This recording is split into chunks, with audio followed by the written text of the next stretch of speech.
Constructing your life is about much more than just building a bank account.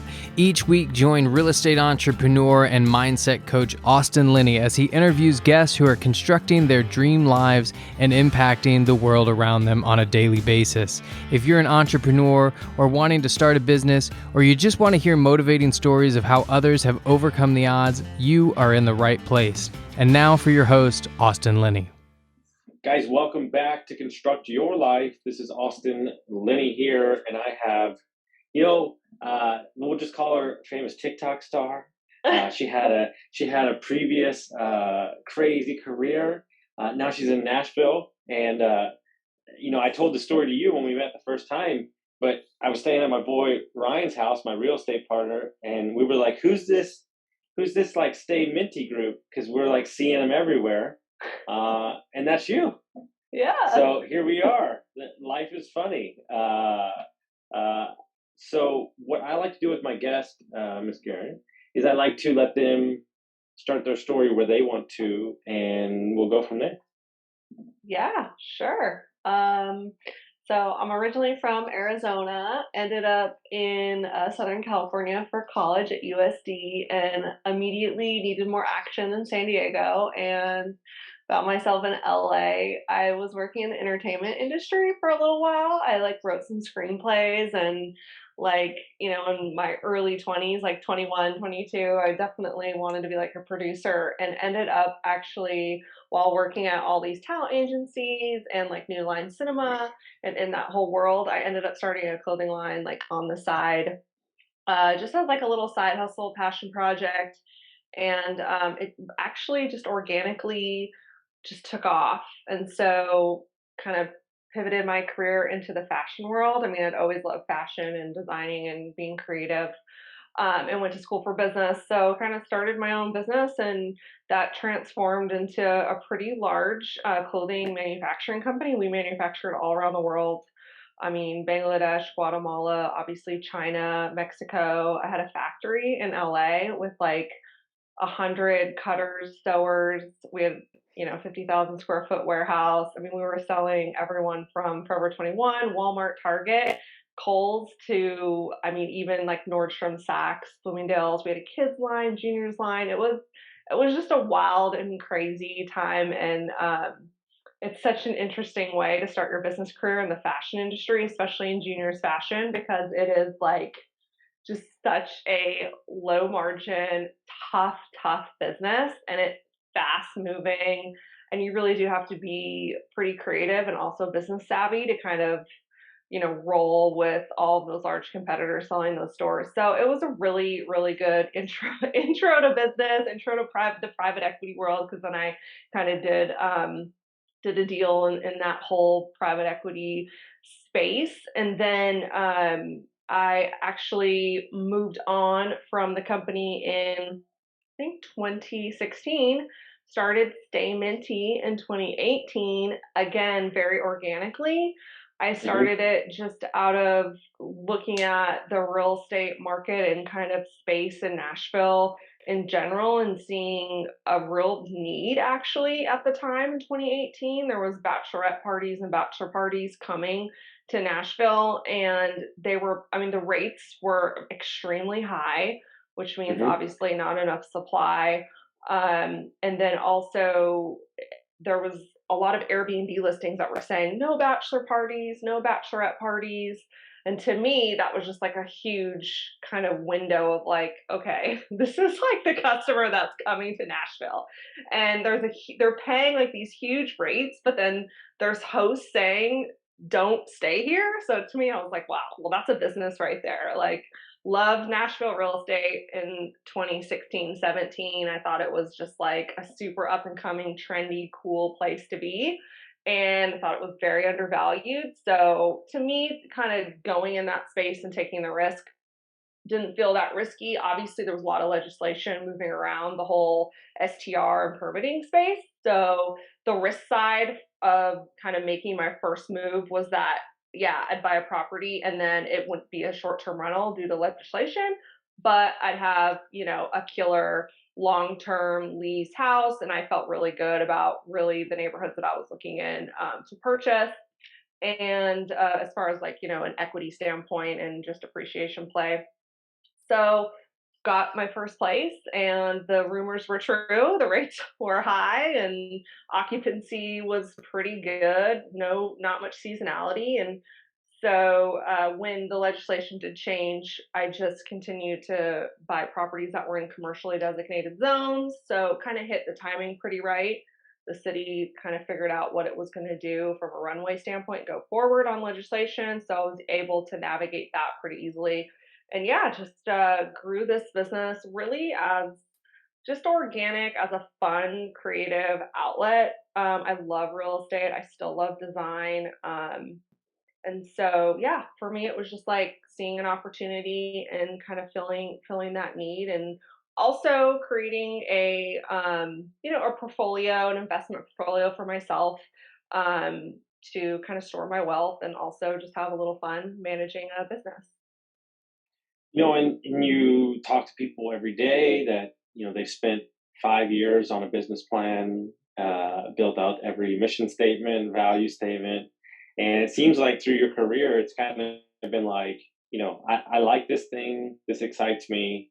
I'm just going to kind of like start here and kind of see what it goes. Was that like by design, or is it just kind of like it just happened that way of like, I'm going to pick something that I enjoy and then boom, the clothing business took off? Yeah, I think both of them are, like you said, are similar in terms of really like nailing down like the core values of yourself and for yourself and what you enjoy and what kind of lights you up, and marrying that with like an opportunity in a particular market. And I think that, if that space is there and you're passionate about it, the business is going to kind of find you from there. And so that's really what it's been all about. And I think it shows when, a business owner is super passionate, it gets you up in the morning, and it gets you to that, really, that it gets you in that space where you can tell that it's something special.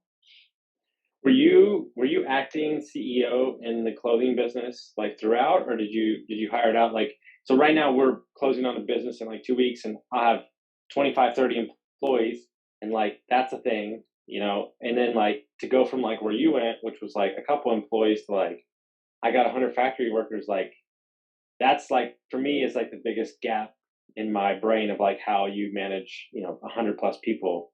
Were you doing that actively, or did you have somebody in that role when you got bigger? Yeah, so I remained the CEO the whole time that I was there. In the very end, when we did a deal, we got a president. But yeah, I mean, scaling the business in terms of people is definitely a challenge and a pain point for, I think, a lot of just business owners, especially depending on your growth trajectory, right? I mean, how Mhm. fast is that dial spinning, and how many people are you going to have to acquire in a short amount of time is never an easy thing to do. I mean, people marrying the right people in the right positions is definitely a whole nother art and science. And I think the biggest thing, your mom, I think the biggest thing for me is like my body might be somewhere, but my head's somewhere else. Like, did you have the same trouble with the clothing business? Like, could you ever turn it off, or was it nonstop, just 24/7? So it was a big problem with the clothing industry because you're dealing with all time zones. So you're constantly having to talk to China, having to talk to South America, and then obviously managing the business in your own time zone. I mean, it is like a 24/7 business, and a lot of stuff that happens on China time, which is literally our night, is something that you have to be present for, because you're talking about hundreds of thousands of units on the line for a particular one buyer, one store. A day makes a difference in getting it through customs, or your order gets canceled. It's pretty high stress in that regard. Obviously, I had a ton of people working for us and good people, but it still requires just it's a lot of stress in that way.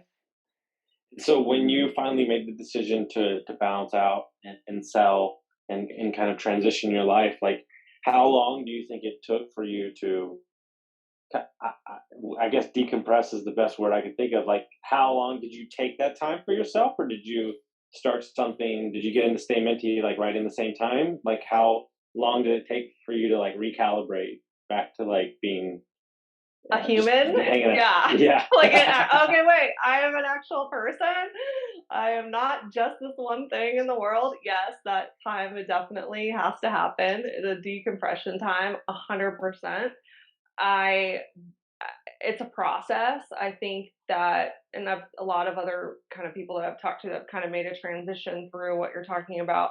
It definitely kind of makes you look at your identity and go like, oh, wow, I am not just, a clothing person. Hmm. um, and that's a little bit confronting. And, it's definitely like almost like a midlife crisis kind of period where you're like, wow, what am I going to do with my life? All this time I have now, who am Hmm. I? Blah blah blah. So I think you have to take the time after a huge transition like that, and I did.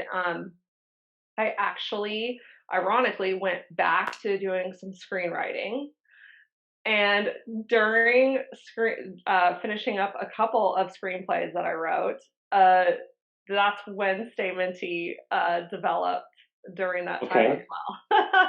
So, So it's interesting, right? I know because I know my role, I know what I bring to my partners and my companies.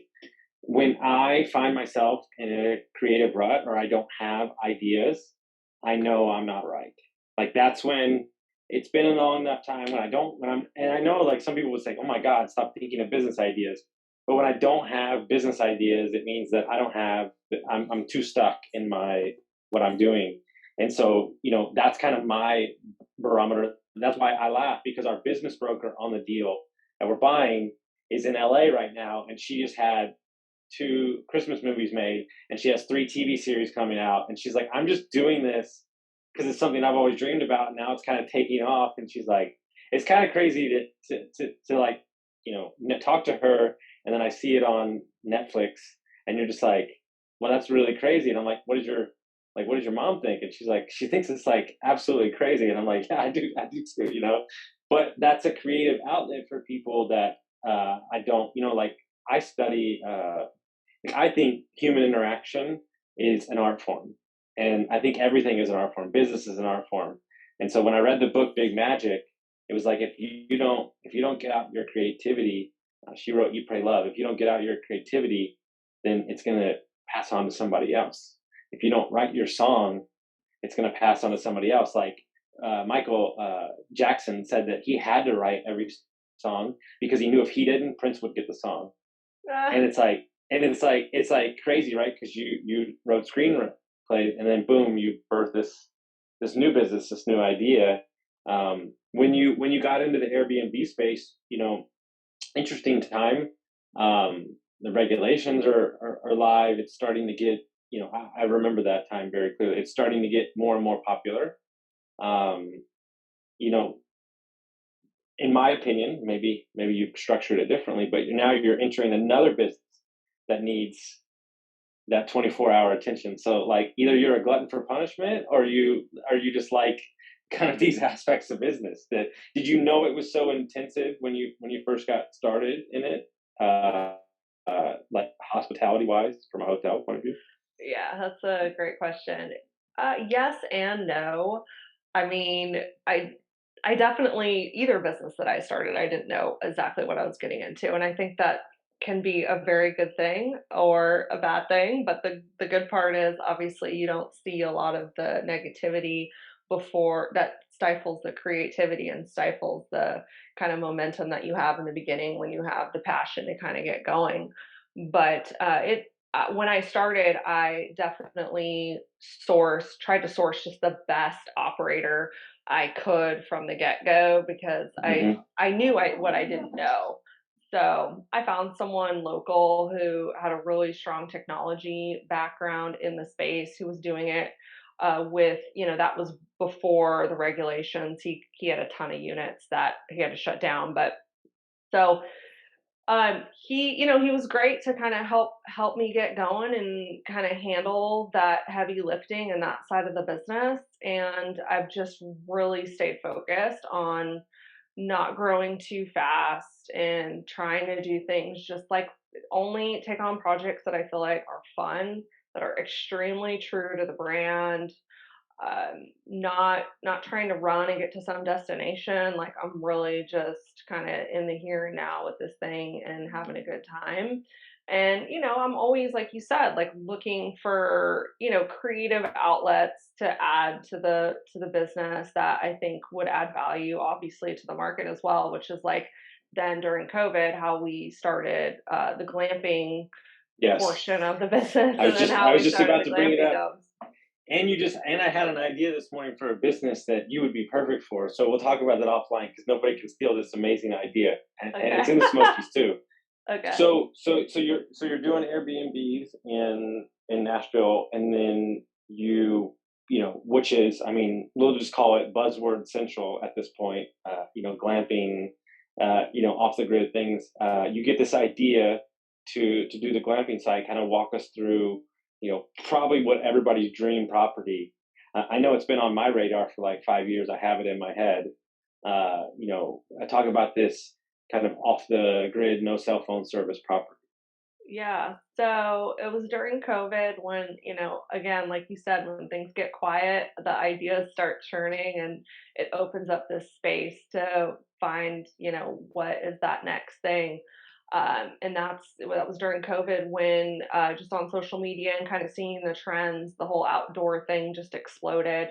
And the glamping domes and the glamping is pretty big in Europe. They've done some really awesome, creative, cool things, super inspiring from this like eco-conscious way of either living or obviously for unique experiences in the hospitality space.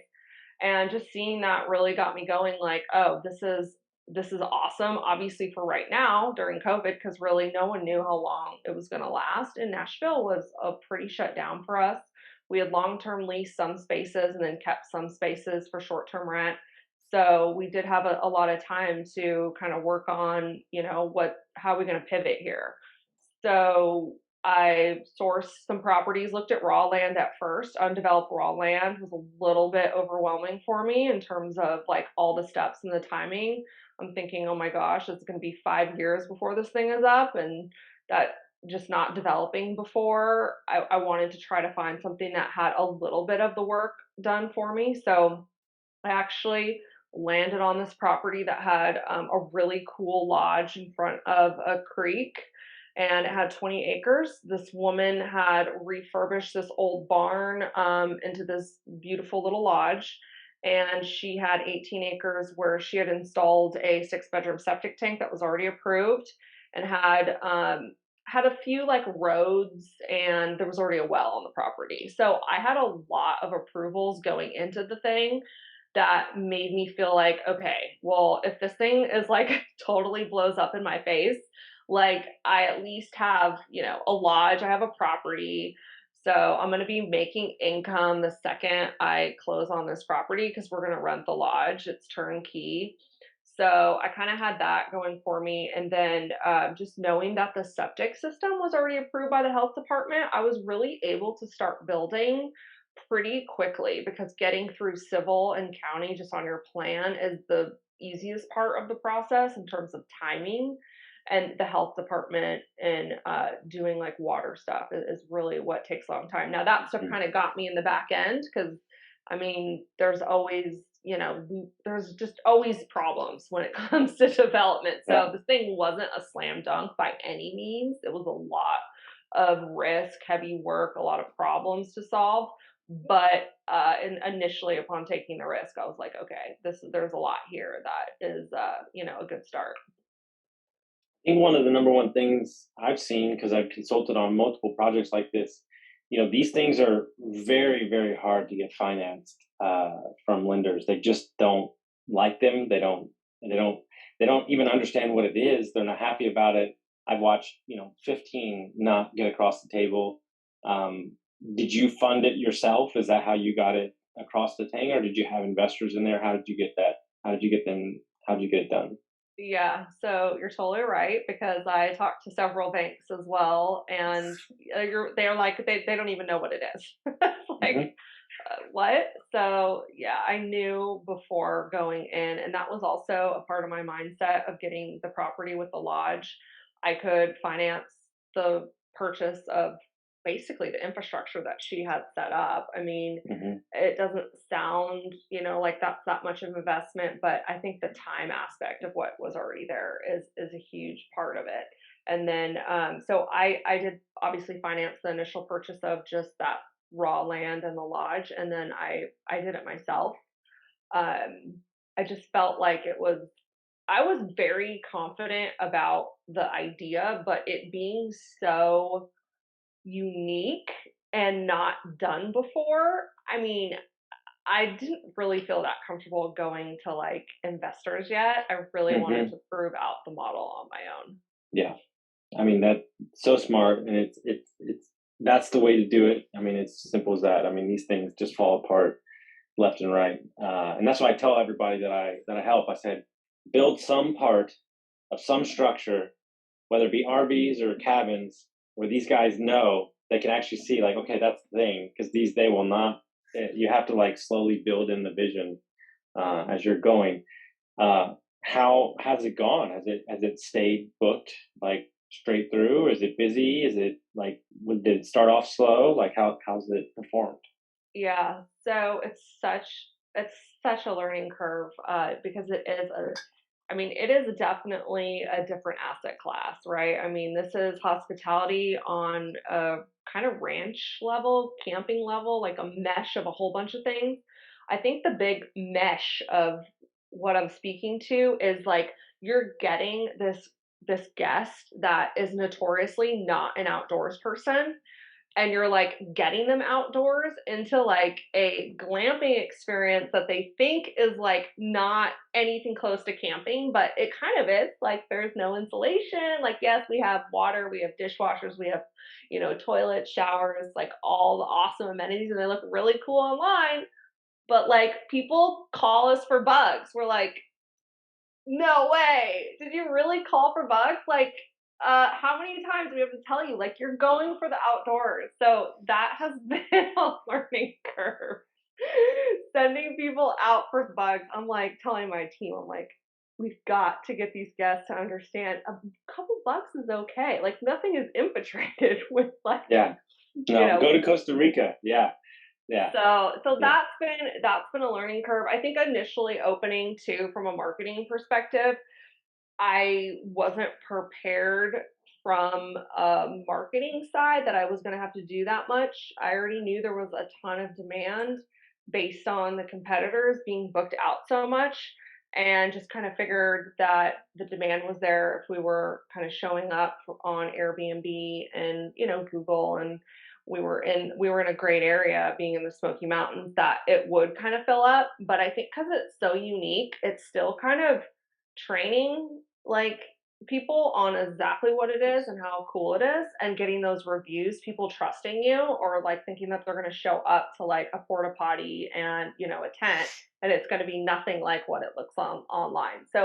That was it was a little bit of a slower start, but now that we're like 10 months in now, and I mean we stay very, very occupied. I mean, even Mm. I was expecting not really to be very open in January and December, but just because of the cold. I mean, every weekend we're booked, every single dome. I mean, people Amazing. want to come in the winter. So I've hit within my projections in the first year, even with that slow start.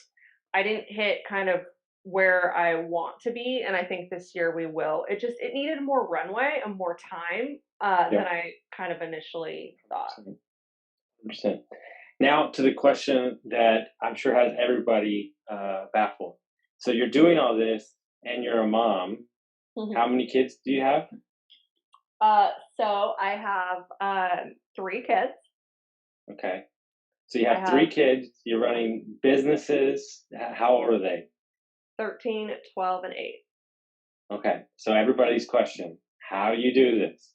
How How do do you you do do all this? this with the kids?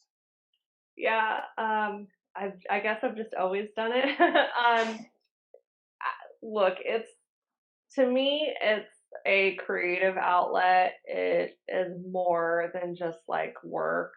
So it's something that kind of lights me up, gets me going, and is super fulfilling. So I think it's just understanding that, you need to have that balance in life. Like as a mom, like I'm still a human, I'm still a person, and I want to also inspire my kids to like nurture their soul and who they are and express themselves out in the world. Like Yeah. show a female daughter that, hey, you're passionate about building stuff. You want to build like a cool cabin or a glamp ground. Like if that's where your passion is, like go out and do it. Um, Hmm. no, don't just sit around and kind of wait for the best time. Wait till you don't have kids, or wait until the kids are out of the house, or that's just not how life works. I don't think like there's never the best timing. You just kind of got to go with the flow of okay, I can balance things and make this happen. And yeah, so you kind of just you get a good team too, right? I mean, Hmm. you have to have people supporting you, and you have to be Yeah. willing to accept that support, and that's risky because Hmm. then you're betting really on yourself, right? Because if you're getting all these people to support you and support your vision, then it's like it puts the pressure on. It's like, okay, now you got to go. Now you got to Yep. go. Now you got to do it. You've got all these people.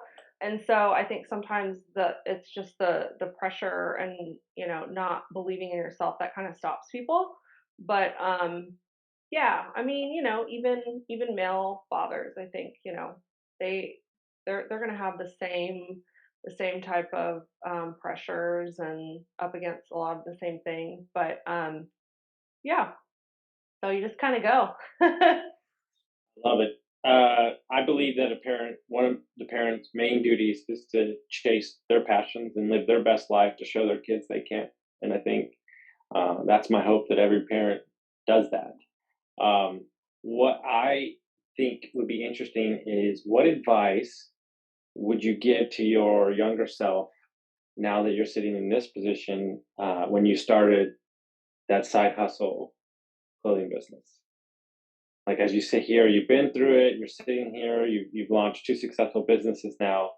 What would you have told her when she was just thought she was starting like a side hustle and scared and didn't know what was going on? What would you tell um So I think in the beginning I wasn't really scared. I think when it gets scary is when you start actually like getting a lot of people on the payroll and like things are starting to happen. You're like, whoa, I don't know how I got here all of a sudden.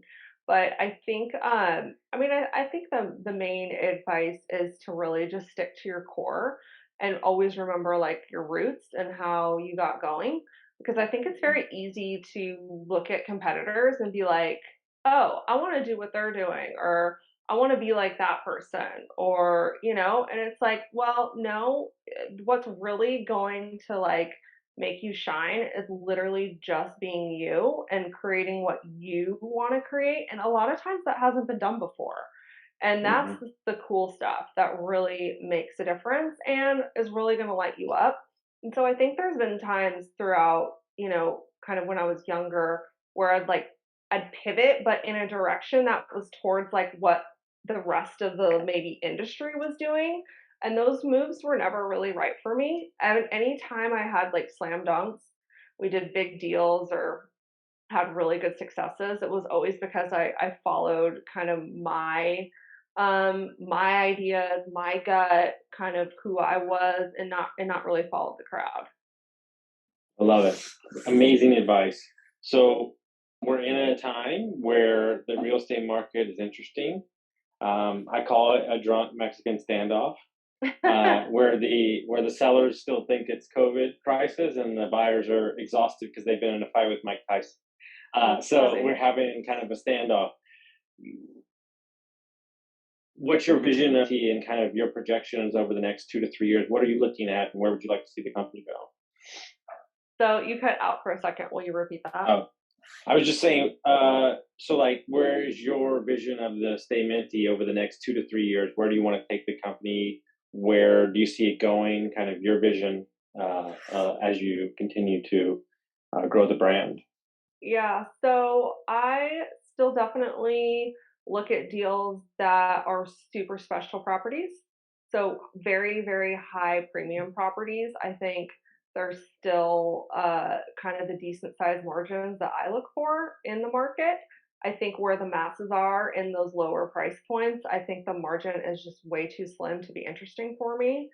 Hmm. So that's kind of where we're looking as far as like the company the next 2 to 3 years. I love this outdoor glamping, unique spaces. Um, whole new asset class that I see developing. I think there's a lot of runway. I think, like you said, I mean, banks are still, it's going to take them a while. It's going to take capital a while to enter this market. So I think that's good and bad. I think there's a lot of runway to kind of get some stuff going before heavy competition enters the market. So I still see like high returns in that space for kind of like the foreseeable future till that money is like starts really kind of coming in, maybe 4 or 5 years from now.